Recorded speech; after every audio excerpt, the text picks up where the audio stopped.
Chapter 1. He has been keeping the record for 900 years. It began as a practical thing. He had been alive long enough that the people he met were starting to blur together, not because he did not care about them, because there were so many of them and they came and went with the speed that human lives move at, which from his perspective was very fast, and he did not want to lose them. He did not want to meet someone and let them pass through his life and then find, 20 years later, that all he had left of them was a vague impression. So he started writing, 1 page per person. He was disciplined about the 1 page. It was not an arbitrary limit. It was a recognition that the limit was the point. He had met thousands of people. He would meet thousands more. If he allowed himself more than 1 page, the record would become something he could not maintain, and the discipline of 1 page forced him to find the essential thing about each person, the thing that was most them, the thing that would let him pick up the record in 40 years and understand immediately who this person had been.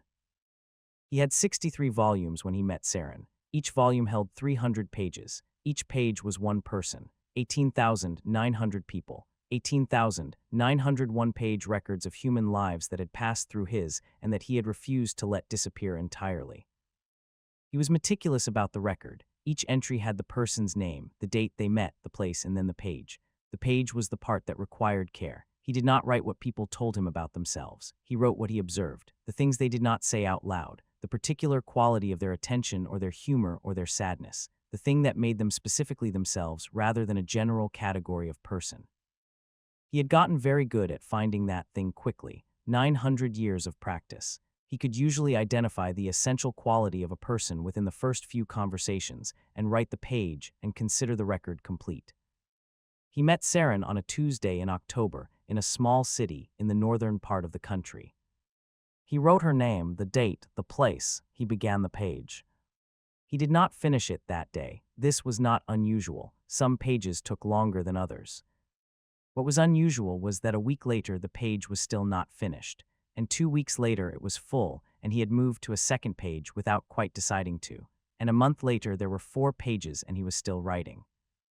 In 900 years of keeping the record, he had never written more than 1 page about anyone. He sat with volume 63 open to her entry, and he looked at what he had written, and he understood that something had happened that the record had not accounted for in 900 years. He did not know yet what to do about it. Chapter 2. My name is Saren, and I run a small archive in the northern city of Vale, and I have been doing it for 4 years, and I find it the most satisfying work I have ever done.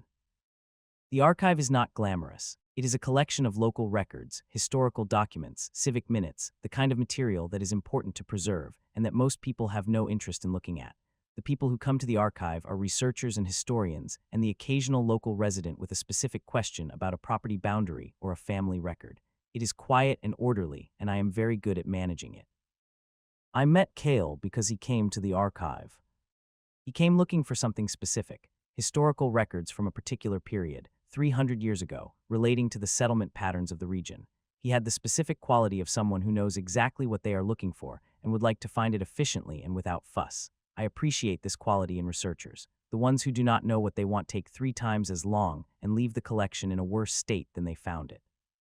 I helped him find what he needed. This took most of the morning because the records from that period were not well organized and required some navigation. He was patient with the navigation in the way of someone who has extensive practice at being patient, which at the time I attributed to professional experience. He knew the period well, better than most researchers I had encountered. He corrected a date in one of the documents that I had not known was incorrect and explained briefly why it was incorrect with the kind of specific knowledge that comes from primary sources rather than secondary ones. I asked him where he had encountered the primary source.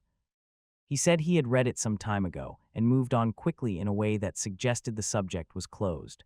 I noted this and did not pursue it. Some researchers are protective of their sources. He came back the next day, and the day after that. The research he was doing was more extensive than the first morning had suggested, and the collection turned out to have more relevant material than either of us had initially understood.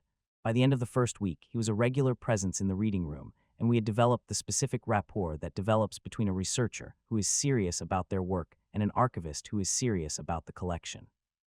I noticed things about him the way I notice things about most people who spend significant time in the archive. He was careful with the documents. This is not as universal as it should be, and I always register it when it is present. He made notes in a very small, precise hand in a leather notebook that he kept close and that he never left lying around. He had the specific quality of stillness I had only seen before in people who had been doing one thing for a very long time. He also looked at me sometimes with a quality of attention that was different from how researchers usually looked at me.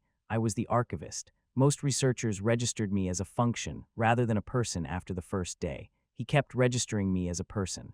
I noticed this without making anything of it. Or I made something of it privately and did not let that show. Chapter 3. He came to the archive every day for 3 weeks, and in that time he observed her the way he observed everyone he was writing about, with the specific attention that was looking for the essential thing. What he found complicated the one-page rule almost immediately. She organized the collection the way some people organized their thinking, not by the official taxonomy, but by a secondary system of her own that ran parallel to the official one, and that made the collection significantly more navigable if you understood it. He understood it by the third day. It was elegant. It reflected the way she understood relationships between pieces of information, which was lateral and associative rather than hierarchical. He found this interesting in itself, and more interesting as a key to understanding how she thought. She was precise with language, not in the formal way of someone who had been trained to be precise, in the natural way of someone who thought carefully about what they meant and used words accordingly. When she said something was interesting, she meant interesting specifically, rather than using it as a general positive.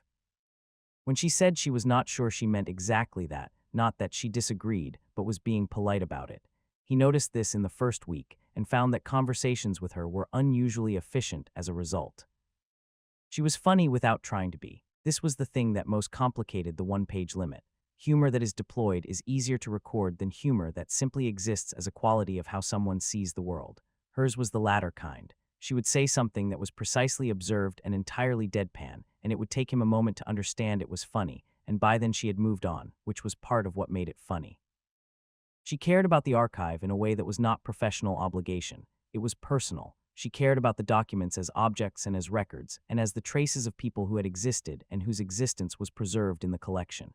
He understood this kind of caring. He had been keeping his own record for 900 years for exactly this reason. He did not say this to her. It was not the kind of thing he said to people. She also, he noticed, paid attention to him in a way that was more careful than the way most people paid attention to him. Most people registered him as a function within a few days. She kept registering him as a specific person. She remembered things he said in previous conversations and referenced them in later ones. She asked questions that indicated she had been thinking about something he mentioned after the conversation had ended. Nobody had paid attention to him like that in a very long time.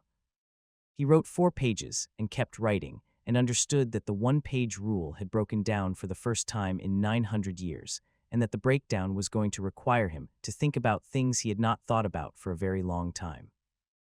Chapter 4. By the end of the second week, I had noticed enough things about Kale that I had started keeping a list. Not literally. I do not keep literal lists of things I notice about people, but the mental equivalent, the specific accumulation of observations that happens when someone is interesting enough that you find yourself thinking about what you have noticed when you are not with them. He knew things he should not know. This was the first and largest observation. The date correction in the first morning was the beginning of it, but it was not an isolated incident. He had knowledge of specific historical events that was too detailed and too accurate to come from secondary sources. He knew what certain places had looked like at specific points in the past in a way that suggested he had been there.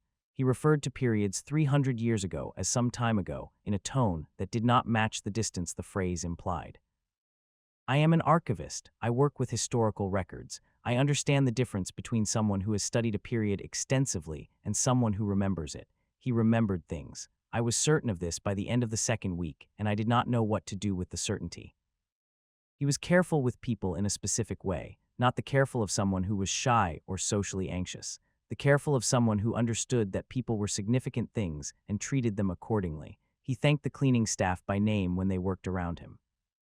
He adjusted how he spoke to the junior researcher, who sometimes worked in the reading room, in a way that made the junior researcher more comfortable without making anything of the adjustment. These were small things, and they required noticing specific people rather than a general idea of people.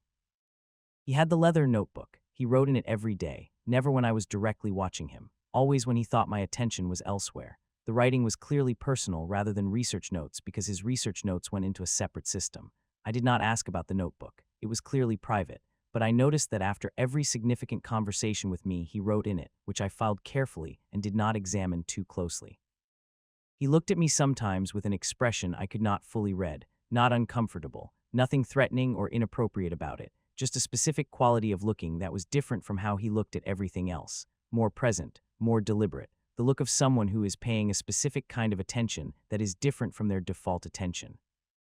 I found all of this very interesting. I am an archivist. I find things interesting. This did not need to mean anything more than that. I told myself this several times across the second and third weeks. I was not entirely persuaded. Chapter 5. I found out about the record accidentally. It was the fourth week. He had been in the archive every day, and we had developed the rhythm of two people who occupy the same space regularly and have found a way of being in it together that works for both of them. He used the reading room. I used my office, which had a window into the reading room that I had always found useful for monitoring the collection, and that had become useful for a different reason that I was not examining. He left the notebook on the reading room table when he went to retrieve something from the stacks. He was gone for several minutes. I was not in the reading room. I was in my office. I could see the notebook through the window. I did not go into the reading room and look at the notebook. I want to be clear about this. I am an archivist. I have a deep and professional respect for the privacy of materials that are not mine to read. What I did do was notice that the notebook had fallen open when he set it down, and that from where I was standing in my office doorway, not moving any closer, the page it had fallen open to was visible. What I could see from where I was standing was this. The page had a name at the top, a date, a location, and then text in his small, precise hand that filled the page and continued onto the next page and the one after that. I could not read the text from that distance. I could see that there was a great deal of it. I could see that the name at the top of the first page was mine. I went back into my office. I sat at my desk. I looked at the window that looked into the reading room where the notebook was lying open on the table. He came back from the stacks. He picked up the notebook without looking at it and put it in his coat pocket with the specific automatic gesture of someone who had been doing this for a long time. He sat down. He resumed his research. I sat in my office and thought about what I had seen. A name at the top, a date, a location, and more than one page of text in his small, precise hand. I am very good at drawing conclusions from archival evidence. It is most of what I do. I sat in my office and I drew conclusions, and the conclusions were significant, and I filed them with great care and sat with them for the rest of the day. When he left that evening, I said good night to him the way I always did. He said good night to me the way he always did. Neither of us indicated that anything was different. Everything was different. Chapter 6. I spent that evening thinking. Not about whether to say something, about what I actually knew and what I was inferring and whether the inference was sound. I am an archivist. I do not act on insufficient evidence. I build the case first. What I knew, he had knowledge of historical periods that was inconsistent with secondary sources. He referred to things 300 years ago in a way that suggested personal familiarity. He was careful with people in the specific way of someone who understood their significance. He had a notebook in which he recorded people. The entry with my name was more than one page. What I inferred, he was significantly older than he appeared. The notebook was a record he had been keeping for a very long time. The entries were one page each, or had been, and mine was longer. What the longer entry meant was the part I sat with for the longest time. I thought about the date correction in the first morning. I thought about some time ago said about a period 300 years in the past. I thought about the specific quality of his stillness, which I had attributed to professional experience, and which I now understood was something different. I thought about the way he looked at me sometimes with that particular quality of attention. I thought about someone who had met thousands of people and kept a record of each of them and had never written more than one page. I thought about what it would mean to be the first exception in whatever number of years the record had been running. I thought about this for a very long time. I was not frightened. I want to be clear about this. What I felt was not fear. What I felt was the specific feeling that comes when a collection of evidence suddenly coheres into a picture you had not anticipated, and the picture is larger than you expected, and you need to sit with the largeness before you know what to do with it. I also felt something else, something that had been present since the second week and that I had been not examining carefully, something that the notebook and the multiple pages had not created, but had clarified in the way that a document sometimes clarifies something you already knew but had not been willing to state directly. I went to sleep that night with the picture in my mind and the clarity and the something else that I was not quite ready to name yet. The next morning I went to the archive. He was already there. He said good morning. I said good morning. We went about our respective work. I decided that I was going to say something, not immediately, not without knowing more, but the evidence was significant and I was not willing to sit with it indefinitely. I began to plan what I was going to say. Chapter 7. I asked him on a Friday afternoon at the end of the 5th week. The reading room was empty except for the two of us. The light through the archive windows was the particular quality of late afternoon light in autumn, low and golden, and making the old documents on the shelves look exactly like what they were. I came and sat across from him at the reading room table. He looked up from his work. I had his full attention immediately, which was always the case, which I had always noticed. I asked him how old he was. Not how old do you look or how old are you really with the implication of disbelief. Just how old are you, said directly, as a genuine question that I would like a genuine answer to. He was very still, the thinking stillness. His blue eyes were on me and they were doing the reading thing, assessing what I had asked and what I knew and how I had arrived at the question. Then he told me. He did not give me a number immediately. He gave me context first, which I later understood was because the number without context was difficult to receive. He told me about the record, not everything, the essential version, that he had been alive for a very long time and that the length of time had started to blur the people in it, and that he had begun keeping a record so that the people would not blur, 1 page per person. He had been doing it for 900 years. He told me the number, 943 years. I looked at him across the reading room table. Tan skin and gray hair and blue eyes that were watching me with the specific quality of someone waiting to see how something will land.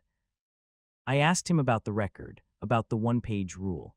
I said this carefully because I was telling him that I had seen the notebook without saying directly that I had read it, which I had not, but which I had seen enough of to understand the structure. He understood what I was telling him. He is very quick at understanding things. He told me about the 1-page rule, that it was a discipline he had maintained for 900 years, that it had broken down once. He said this last part with the specific quality of voice he used when he was saying something significant and was aware that it was significant. I asked him when it had broken down. He looked at me, blue eyes with 943 years in them, and something else on top of all of that, something that was considerably more recent. He said 5 weeks ago. The reading room was very quiet. The late afternoon light was very good. I sat with what he had just told me and what it meant and the something else that I had been not naming for several weeks. I told him that I found that very significant. He said he did too. I said that I would like to know what he had written, not to read it, to understand what the multiple pages meant to him specifically, what it was that had broken a rule he had kept for 900 years.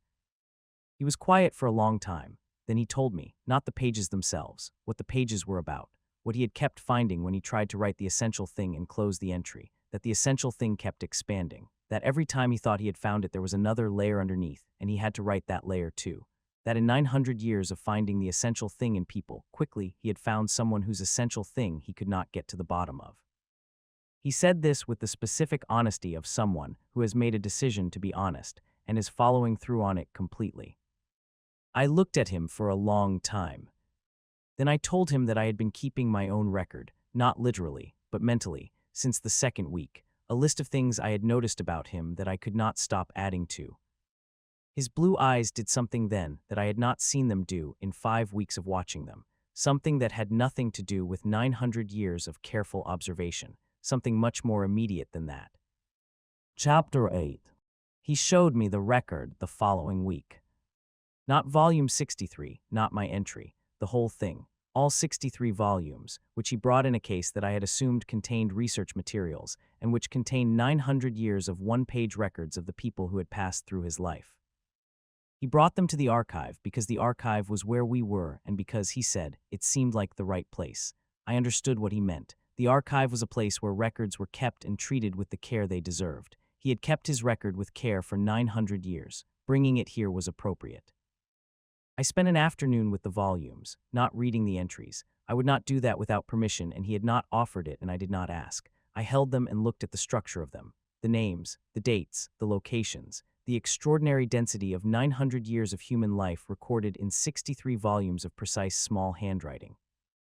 I thought about what it meant to have done this, to have decided 900 years ago that the people you met were worth recording, that their essential quality was worth the time it took to identify and preserve, that in a life that would go on indefinitely, the people who moved through it were not backdrop but foreground, were worth keeping. I thought about 18,900 people, one page each, and then me. He sat across the reading room table while I spent time with the volumes. He did not hover. He did not watch me with the anxiety of someone who has shared something private and is waiting for a reaction. He read. He gave me room. This was also very him. When I set the last volume down, he looked up. I told him what I thought about it. I told him that it was one of the most significant things I had ever encountered in 4 years of working with historical records, not because of its age or its scope, because of what it represented. 900 years of someone deciding that people were worth the time, that the essential quality of a specific human being was worth finding and preserving. I told him that I found this extraordinary. He looked at me with those blue eyes and said that he had never told anyone about the record before, that this was the first time he had shown it to anyone. I understood what that meant. I held it carefully. I asked him what he was going to do with the entry about me, whether it was finished. He said no. He said he did not think it was going to be finished for a very long time. I told him that I found I was not unhappy about that. He looked at me, and the something that had been building since the second week was fully on the surface now and not being managed by either of us. Chapter 9. We did not name it that afternoon. We named it the following week, on a Wednesday evening, which is not a particularly dramatic day of the week for something significant to happen, but which is when it happened. He had been in the archive all day. I had been in the archive all day. We had worked in the comfortable parallel way we had developed over 6 weeks. At the end of the day, the junior researcher who sometimes worked with us had left and the cleaning staff had finished, and the archive was ours in the specific way it was ours at the end of every day, the collection around us and the evening light coming through the windows. He was putting his research materials away. I was locking the reading room cases. These were the end-of-day tasks that we had both been doing separately and had started doing at the same time in the 4th week without discussing it. I asked him something I had been thinking about since the Friday afternoon in the 5th week. I asked him what it was like, having 900 years of knowing that everyone you meet is going to leave before you, not because they want to, but because that is what human lives do. I asked this carefully because it was a careful question, something I wanted to understand rather than something I was asking rhetorically. He stopped putting his materials away. He looked at me. He thought about it in the way he thought about things that mattered, completely and without rushing. Then he told me, he said that the record had been his answer to that for 900 years, that the leaving was real and the loss was real, and the record was how he had managed both, by keeping the people, by finding the essential thing about each of them and preserving it, by refusing to let them blur. He said that the record had worked. It had been enough. For 900 years, it had been enough to keep the people in writing when he could not keep them in presence. Then he said something that I could tell he had been thinking about for several weeks. He said that the entry about me had broken the one-page rule because he could not find where the essential thing ended, that usually he could find it and record it and close the entry. With me, he kept writing and finding more, and he did not think it was because she was more complex than other people. He thought it was because he was not looking for the essential thing the way he usually looked. He was writing because he did not want to stop, because stopping would mean the entry was closed, and a closed entry was a record of someone who had passed through rather than someone who was present. He said he did not want to close the entry. He said this simply, and with the specific honesty that was always his when he had decided to be honest about something. I looked at him across the reading room in the evening light, tan skin and gray hair and blue eyes that had 943 years in them and something much more recent on the surface. I told him that I had no intention of being an entry he closed. He looked at me for a moment, then something happened on his face that I suspected had not happened in a very long time, something simple and unguarded and warm.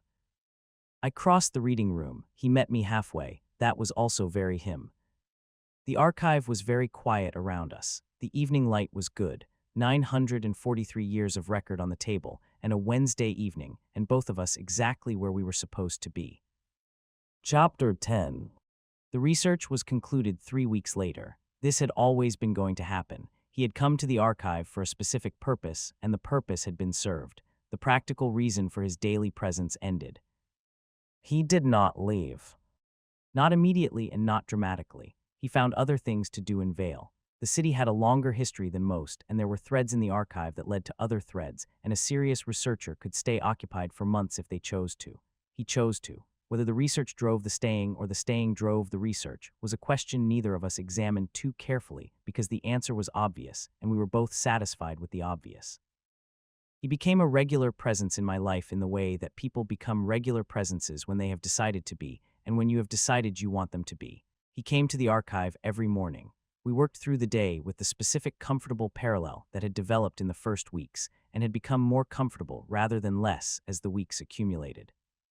He told me things about the 900 years, not all at once, in the way that things are told when there is time and trust and no need to rush. He told me about specific people from the record, not the entries themselves, but the people, the ones who had mattered most, the ones he thought about still, the ones whose essential quality had been so specific and so remarkable that he had thought about them for decades after they were gone. I listened to all of it with the attention I brought to the archive, which was complete. I understood that being told these things was significant, that in 900 years of keeping the record to himself, he had not shared it with anyone, and that sharing it with me was not casual. I told him things too, about the archive and why it mattered to me, about what I understood about records and preservation and the specific ethics of keeping someone's trace after they were gone, about what I thought the record meant and what I thought it said about him, that he had been keeping it for 900 years. He listened to me the way he always listened, with the full quality of his attention, never divided, always present. I had found this extraordinary in the first week, and I found it extraordinary still. We talked about the thing that was present in everything we talked about without always being named directly, the fact that I was not immortal, that I would age, and he would not, and that whatever we were building was being built with that reality as part of the foundation. We talked about it carefully and honestly because we were both people who dealt with difficult things directly rather than around them. He said that 900 years had taught him that the length of something was not the measure of it, that the shortest entries in the record were not the least significant, that some of the people he thought about most were ones he had known briefly, that duration and depth were not the same thing. I said that I understood this, that I worked with documents every day that were hundreds of years old, and that their age was not what made them significant. What made them significant was what they contained. He looked at me when I said that with the blue eyes and the expression that was warm and simple and present, and said that he agreed completely. I understood that we were talking about us as well as about documents. That was fine. We were both people who talked about things indirectly when direct was too much and directly when indirect was insufficient. We had learned each other's language over the weeks and we used it. He was still writing the entry. I knew this without asking. I knew it would not be finished for a very long time, and I found that I was, as I had told him, not unhappy about that at all. Epilogue. 1 year after he first walked into the archive, I find him at the reading room table on a Tuesday morning in October, with volume 63 open in front of him. This is not unusual. He writes in it regularly. I have learned not to try to count the pages because the counting is not the point. The point is that he is still writing, and the entry is still open, and that is everything. He looks up when I come in. He always looks up when I come in immediately, before I have made any noise, which is something I have accepted as simply a thing about him rather than something I need to account for. I go to my office, I make coffee, I bring him a cup and set it beside him and go back to my own work. This is the ordinary version of us, which is also the best version of us, which is the same thing. At mid-morning, he comes to my office doorway. He has the notebook. He asks me something he has not asked before. He asks if I would like to read it. The entry, my entry, the pages he has been writing for a year that are still not finished. I think about this for a moment. I think about what it would mean to read what someone who has been watching you carefully for a year has written about you, what he found in the first week and the 5th and the 20th, what the essential thing turned out to be and what kept expanding underneath it. I tell him yes. He brings the notebook and sits across from my desk, and I read. I will not describe what I read because it is mine, and it is his, and it is not for anyone else. I will say that I read it carefully the way I read everything, and that I had to stop twice to look at the window and be with what I was reading before I could continue. When I finish, I close the notebook and set it on the desk between us. I look at him, tan skin and gray hair and blue eyes that have 944 years in them now, and are looking at me with everything on the surface. I tell him that he got some of it wrong, not much, 3 things. He looks at me, he takes out his pen. He asks me to tell him which 3 things. I tell him, he corrects the entry while I watch, his small, precise hand, the notebook on my desk, the morning light in the archive coming through the window above the shelves. When he is done, he looks up. I tell him that the rest of it is right, that the rest of it is more right than most things anyone has ever said about me, and that I find it remarkable that someone found all of it in a year when most people would not have found half of it in a lifetime. He says that he had a great deal of practice finding things. I say that practice is not the whole explanation. He looks at me with those blue eyes and says no, it is not. The archive is very quiet. The morning is exactly the right length. The entry in volume 63 is still open. It is going to stay open for a very long time. I find that I am completely at peace with that. I find that it is everything.